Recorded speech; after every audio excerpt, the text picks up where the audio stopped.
শীতের মুখে ফের ঘূর্ণিঝড়ের আশঙ্কা।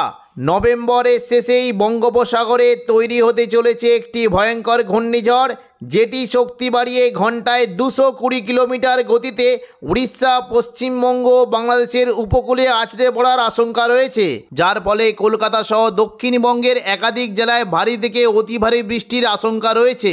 এই ঘূর্ণিঝড়ের ফলে বাংলার কোন কোন জেলায় বৃষ্টির সম্ভাবনা রয়েছে বিস্তারিত জানিয়ে দেব এই খবরে।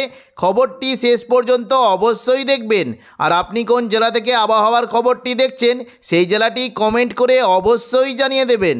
আবহাওয়ায় বিরাট পরিবর্তন। এই মুহূর্তে দক্ষিণ পশ্চিম বঙ্গোপসাগর সংলগ্ন শ্রীলঙ্কার উপকূলের কাছে অবস্থান করেছে শক্তিশালী ঘূর্ণিঝড় দিতোয়া, যেটি আগামী 24 ঘন্টার মধ্যে আরও শক্তি বাড়িয়ে ক্রমশ উত্তর পশ্চিম দিকে অগ্রসর হয়ে তামিলনাড়ু ও অন্ধ্রপ্রদেশের উপকূলে আছড়ে পড়ার আশঙ্কা রয়েছে। ইতিমধ্যেই এই ঘূর্ণিঝড়ের ফলে শ্রীলঙ্কায় 123 জনের মর্মান্তিক মৃত্যু হয়েছে এবং নিখোঁজ হয়েছেন প্রায় 130 জন মানুষ। ভারী থেকে অতি ভারী বৃষ্টির ফলে শ্রীলঙ্কার একাধিক জায়গায় জলমগ্ন হয়ে পড়েছে এবং বিমান ও রাস্তাঘাট বন্ধ হয়ে গিয়েছে। এই মুহূর্তে ঘূর্ণিঝড়টি প্রায় উড়িষ্যার, দেখুন যদি আমরা দেখি উড়িষ্যার উপকূল ছেড়ে আস্তে আস্তে কিন্তু এটি দক্ষিণ ভারতের উপকূলের দিকে অগ্রসর হওয়ার সম্ভাবনা রয়েছে। দেখুন পরবর্তীকালে যদি আমরা দেখি এই ঘূর্ণিঝড়টি কিন্তু ক্রমশ আরও শক্তি বাড়াবে এবং এই মুহূর্তে যদি দেখি দেখুন এর শক্তি কিন্তু প্রায় দেখুন ঘন্টায় প্রায় দেখুন 70 থেকে 72 কিলোমিটার গতিবেগে কিন্তু এটি ধীরে ধীরে আমাদের দক্ষিণ ভারতের উপকূলবর্তী এলাকার দিকে চলে যাওয়ার একটা সম্ভাবনা রয়েছে। আজ রাতের দিকে কিন্তু এই ঘূর্ণিঝড়টি আরও শক্তি বাড়াতে পারে এবং তখন কিন্তু এই দেখুন যদি আমরা দেখি তখন এর গতিবেগ থাকতে পারে ঘন্টায় প্রায় 70 থেকে 72 কিলোমিটার পর্যন্ত। এই গতিবেগে কিন্তু ঘূর্ণিঝড়টি ক্রমশ আমাদের ভারতবর্ষের দক্ষিণ ভারতের উপকূলবর্তী এলাকার দিকে চলে যাওয়ার সম্ভাবনা রয়েছে। এই সময় দেখুন রবিবার এই ঘূর্ণিঝড়ের ফলে সোমবার 1 তারিখ পর্যন্ত মৎস্যজীবীদের গভীর সমুদ্রে মাছ ধরতে যাওয়ায় নিষেধাজ্ঞা জারি করা হয়েছে। এই ঘূর্ণিঝড়টি দেখুন যদি আমরা দেখি ক্রমশ দেখুন উত্তর পশ্চিম দিকে অগ্রসর হওয়ার সম্ভাবনা রয়েছে এবং রবিবার 30 তারিখ সকালের মধ্যে এই ঘূর্ণিঝড়টি কিছুটা শক্তি বাড়াবে এবং আমাদের দেখুন যদি আমরা দেখি দক্ষিণ ভারতের উপকূলবর্তী এলাকার দিকে চলে যেতে পারে। শ্রীলঙ্কার উপকূল ছেড়ে এটি পুরোপুরি সকালের মধ্যে এটি দক্ষিণ ভারতের উপকূলবর্তী পুদুচেরির দিকে চলে যাওয়ার সম্ভাবনা রয়েছে এবং দেখুন যদি আমরা পরবর্তীকালে দেখি দেখুন এই ঘূর্ণিঝড়টি কিন্তু মোটামুটি দেখুন সকাল থেকে কিন্তু এটি কিন্তু একবারে দক্ষিণ ভারতের পুদুচেরির উপকূলের দিকে চলে যাওয়ার সম্ভাবনা রয়েছে। এর ফলে শুধুমাত্র দেখুন যদি আমরা দেখি চেন্নাই, ভেল্লোর, পুদুচেরি এবং দেখুন এই যে দেখুন তাঞ্জাভুর, এই সমস্ত জায়গায় বজ্র বিদ্যুৎ সহ ভারী থেকে অতি ভারী বৃষ্টির সম্ভাবনা রয়েছে। ঘূর্ণিঝড়ে গতিবেগ থাকতে পারে সকালের দিকে দেখুন যদি আমরা দেখি প্রায় 62 কিলোমিটার গতিবেগে ঘূর্ণিঝড়টি কিন্তু পুদুচেরি উপকূলে আঘাত হানার একটা সম্ভাবনা রয়েছে। তবে এটি কিন্তু এখনও কিন্তু পুরোপুরি আছড়ে পড়ার সম্ভাবনা নেই, কিন্তু আরও একটু পরবর্তীকালে আছড়ে পড়তে পারে। দেখুন যদি আমরা দুপুর থেকে বিকেলের মধ্যে দেখি এই ঘূর্ণিঝড়টি কিন্তু আরও শক্তি বাড়িয়ে ক্রমশ উত্তর পশ্চিম দিকে অগ্রসর হচ্ছে এবং দুপুর থেকে বিকেলের মধ্যে দেখুন যদি আমরা দেখি এই ঘূর্ণিঝড় কিন্তু কেন্দ্রবিন্দু এখনও কিন্তু সমুদ্রের মধ্যেই রয়েছে এবং দেখুন দুপুর থেকে বিকেলের মধ্যে এই ঘূর্ণিঝড়টা কিন্তু আস্তে আস্তে কিন্তু আমাদের চেন্নাই উপকূলে এবং পুদুচেরির মাঝে এই উপকূলবর্তী এলাকার মধ্যে আছড়ে পড়ার আশঙ্কা রয়েছে। এই সময় ঘূর্ণিঝড়ে গতিবেগ থাকতে পারে ঘন্টায় প্রায় 66 কিলোমিটার এবং এই গতিবেগে ঘূর্ণিঝড়টি কিন্তু উপকূলে আঘাত হানতে পারে। এর ফলে প্রচণ্ড পরিমাণে বৃষ্টি হতে পারে। রবিবার দেখুন সন্ধ্যে থেকে রাতের মধ্যে নেল্লোর, চেন্নাই, পুদুচেরিতে বজ্র বিদ্যুৎ সহ ভারী থেকে অতি ভারী বৃষ্টির সম্ভাবনা রয়েছে।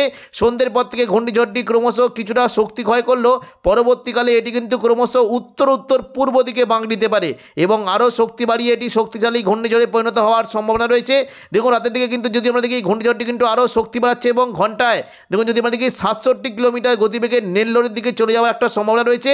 ঘূর্ণিঝড়টি ক্রমশ উত্তর পশ্চিম দিকে অগ্রসর হবে এবং সোমবার দেখুন যদি আমরা দেখুন রাত থেকে ভোরের মধ্যে দেখি এই ঘূর্ণিঝড়টি কিন্তু আরও শক্তি বাড়াবে এবং তখন কিন্তু এই ঘূর্ণিঝড়ে গতিবেগ থাকতে পারে ঘন্টায় প্রায় 83 থেকে 84 দেখুন 85 কিলোমিটার গতিবেগে। এই ঘূর্ণিঝড়টি নেল্লোর উপকূলে আছড়ে পড়ার একটা আশঙ্কা রয়েছে।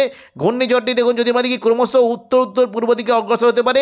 সোমবার 1 ডিসেম্বর ঘূর্ণিঝড়টি দেখুন 84-85 কিলোমিটার গতিবেগে নেল্লোর উপকূলে আঘাত হানলেও এটি কিন্তু পরবর্তীকালে আরও শক্তি বাড়াতে পারে এবং ক্রমশ দেখুন যদি আমরা দেখি এই ঘূর্ণিঝড়ে কিন্তু অভিমুখ দেখুন নেল্লোর উপকূলের দিকে থাকার একটা সম্ভাবনা রয়েছে।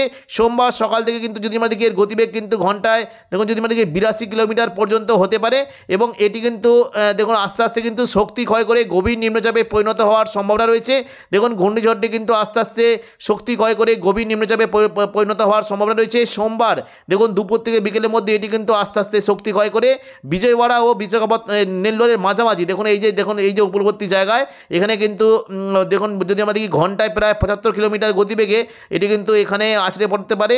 তবে এটি কিন্তু আস্তে আস্তে একটু বাঁকও নিতে পারে এবং এর ফলে নেল্লোর, বিজয়ওয়াড়া এবং বিশাখাপত্তনম এই সমস্ত জায়গায় বজ্র বিদ্যুৎ সহ ভারী থেকে অতি ভারী বৃষ্টির আশঙ্কা রয়েছে। ঘূর্ণিঝড়টি দেখুন যদি আমরা দেখি সোমবার 1 ডিসেম্বর রাতের মধ্যে এটি কিন্তু শক্তি ক্ষয় করে ক্রমশ উত্তর পূর্ব দিকে বাঁক নিতে পারে এবং এটি কিন্তু আস্তে আস্তে বিশাখাপত্তনমের দিকে চলে যাওয়ার সম্ভাবনা রয়েছে। অর্থাৎ তামিলনাড়ুর উপকূল ছেড়ে এটি কিন্তু অন্ধ্রপ্রদেশ উপকূলের দিকে একটা রওনা দেওয়ার সম্ভাবনা রয়েছে এবং এটি কিন্তু দেখুন সোমবার যদি আমরা রাতের দিকে দেখি এটি কিন্তু ক্রমশ দেখুন যদি আমরা দেখি প্রায় 70 কিলোমিটার গতিবেগে এটি কিন্তু আস্তে আস্তে নেল্লোর ছেড়ে বিজয়ওয়াড়া ও বিশাখাপত্তনমের দিকে চলে যাওয়ার সম্ভাবনা রয়েছে।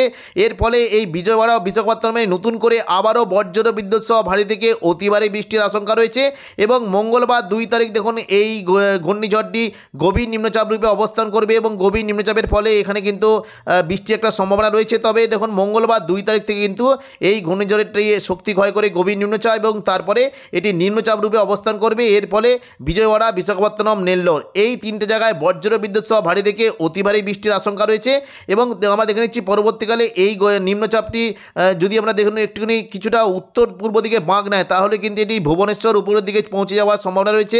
এর ফলে ভুবনেশ্বরের দিকেও বৃষ্টি 2-1 পশলা হালকা মাঝারি বৃষ্টি হতে পারে। তবে দেখে নিচ্ছি দেখুন যদি আমরা সন্ধ্যের দিকে রাতের মধ্যে দেখি 2 ডিসেম্বর সন্ধ্যের দিকে রাতের মধ্যে এই নিম্নচাপটি কিন্তু শুধুমাত্র দেখুন বিজয়ওয়াড়া এবং বিশাখাপত্তনম উপকূলের দিকে অবস্থান করার একটা সম্ভাবনা রয়েছে। এটি কিন্তু উড়িষ্যার দিকে এখনও অবধি যায়নি। তবে বুধবার 3 ডিসেম্বর দেখুন যদি আমরা দেখি এটি কিন্তু আস্তে আস্তে কিন্তু এই নিম্নচাপের প্রভাবটা শুধুমাত্র বিজয়ওয়াড়া ও বিশাখাপত্তনমের দিকে থাকবে। এটি কিন্তু উপরের দিকে ওঠার তেমন কোনো সম্ভাবনা নেই। তবে এই 3টে জায়গাতে কিন্তু প্রচণ্ড পরিমাণে বৃষ্টি হতে পারে এবং বৃহস্পতিবার 4 তারিখ থেকে কিন্তু এই নিম্নচাপটি পুরোপুরি কেটে যাওয়ার একটা সম্ভাবনা রয়েছে। এবার আমরা দেখে নেব কোন কোন জায়গায় বৃষ্টির কেমন কী সম্ভাবনা। দেখুন যদি আমরা দেখি বৃষ্টি কিন্তু সম্ভাবনা দক্ষিণবঙ্গে যদি আমরা দেখি 2 তারিখ থেকে 3 তারিখ এবং কোনো জায়গাতেই বৃষ্টির তেমন কোনো সম্ভাবনা নেই। শুধুমাত্র ভুবনেশ্বর উড়িষ্যা 2-1টি জায়গাতে উপকূলবর্তী 2-1টি জায়গাতে মেঘলা আকাশ সঙ্গে 2-1 পশলা হালকা থেকে মাঝারি বিক্ষিপ্ত বৃষ্টি হতে পারে। বাকি কিন্তু দক্ষিণবঙ্গে এই ঘূর্ণিঝড়ের ফলে তেমন কোনো প্রভাব পড়বে না এবং বৃষ্টি কিন্তু তেমন কোনো সম্ভাবনা নেই। তবে তাপমাত্রা কিন্তু হেরফের অনেকটাই হতে পারে। মূলত 4 তারিখ থেকে কিন্তু দক্ষিণবঙ্গে তাপমাত্রা অনেকটাই কমে যাওয়ার একটা আশঙ্কা রয়েছে। বৃহস্পতিবার 4 ডিসেম্বর সকাল থেকে যদি আমরা দেখি কলকাতার থেকে তাপমাত্রা অনেকটাই কম থাকতে পারে। দেখুন কলকাতায় রাতের তাপমাত্রা 16 ডিগ্রি সেলসিয়াসের আশেপাশে থাকতে পারে এবং পাশাপাশি দেখুন যদি আমরা দেখি শান্তিপুর এবং কিছুটা দেখুন বাঁকুড়া, পুরুলিয়া এখানে তাপমাত্রা 13 ডিগ্রিতে নেমে যাওয়ার আশঙ্কা রয়েছে। বর্ধমান, আরামবাগ, হুগলি, পূর্ব মেদিনীপুর, পশ্চিম মেদিনীপুর এই সমস্ত জায়গায় রাতের তাপমাত্রা 14 ডিগ্রি সেলসিয়াস পর্যন্ত থাকতে পারে। শুক্রবার 5 তারিখ দেখুন তাপমাত্রা কলকাতার দিকে 16 ডিগ্রিতে পৌঁছে যাওয়ার আশঙ্কা রয়েছে। তবে পুরুলিয়া এবং দেখুন বাঁকুড়া, বর্ধমান, আরামবাগ এবং শান্তিপুর এখানে তাপমাত্রা 12 ডিগ্রিতে নেমে যাওয়ার আশঙ্কা রয়েছে। চন্দননগর, কোলাঘাট, পূর্ব মেদিনীপুর, পশ্চিম মেদিনীপুর এখানে তাপমাত্রা 13 ডিগ্রি সেলসিয়াসের আশেপাশে থাকতে পারে। শনিবার 6 ডিসেম্বর দেখুন যদি আমরা দেখি তাপমাত্রা কিন্তু অনেকটাই কমতে পারে। কলকাতার দিকে রাতের তাপমাত্রা 14 ডিগ্রিতে নেমে যাওয়ার আশঙ্কা রয়েছে। পাশাপাশি পুরুলিয়া, বাঁকুড়া এখানে তাপমাত্রা 10 ডিগ্রিতে নেমে যেতে পারে। বর্ধমান, শান্তিপুর, আরামবাগ, পূর্ব মেদিনীপুর, পশ্চিম মেদিনীপুর এখানে তাপমাত্রা 11 ডিগ্রিতে নেমে যাওয়ার আশঙ্কা রয়েছে। রবিবার 7 তারিখ দেখুন তাপমাত্রা আরেকটু কমতে পারে। কলকাতায় রাতের তাপমাত্রা 14 ডিগ্রিতে নামতে পারে। পুরুলিয়ায় 10, বাঁকুড়া, বর্ধমান, শান্তিপুর, আরামবাগ এখানে তাপমাত্রা 12 ডিগ্রিতে পৌঁছে যাওয়ার আশঙ্কা রয়েছে। তবে পশ্চিম মেদিনীপুর, ঝাড়গ্রামের দিকে 11 ডিগ্রি সেলসিয়াস হতে পারে এবং পূর্ব মেদিনীপুরের দিকেও 11 ডিগ্রি সেলসিয়াস থাকতে পারে। হুগলির দিকে তাপমাত্রা 13 ডিগ্রি সেলসিয়াসের আশেপাশে থাকার একটা সম্ভাবনা রয়েছে। পাশাপাশি দেখুন যদি আমরা দেখি 8 ডিসেম্বর সকাল থেকে রাতের মধ্যে কলকাতার দিকে রাতের তাপমাত্রা 15 ডিগ্রি সেলসিয়াস হতে পারে। তবে চন্দননগর, বর্ধমান, আরামবাগ, পূর্ব মেদিনীপুর, পশ্চিম মেদিনীপুর, বাঁকুড়া এবং নদিয়া এখানে তাপমাত্রা 12 ডিগ্রি সেলসিয়াস পর্যন্ত হয়ে যাওয়ার আশঙ্কা রয়েছে। পুরুলিয়ার দিকে রাতের তাপমাত্রা 11 ডিগ্রি সেলসিয়াস পর্যন্ত হতে পারে।